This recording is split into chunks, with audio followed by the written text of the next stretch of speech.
So hello everyone, good morning.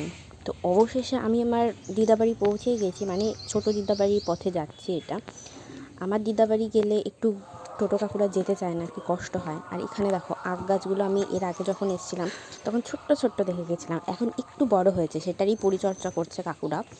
আর এই দিকটা বিশাল জঙ্গল, মানে ওই দিকটাও জঙ্গল আছে, বাট এদিকটা মারাত্মক পরিমাণে জঙ্গল। কেউ যায় কিনা আমি জানি না, বাট খুবই ভয়ানক, মানে দিনের বেলাতেই ভয়ানক লাগছিল, মানে রাতের অন্ধকারে তাহলে বোঝো কীরকম লাগে।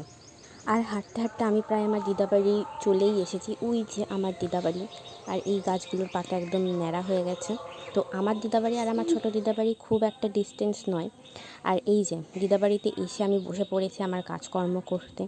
আর এইবার আমাকে কেউ হেল্প করার নেই, কারণ আমাকে একা একাই করতে হবে। দিদার কাজে ব্যস্ত, তাই আমাকে আর হেল্প করতে পারছে না।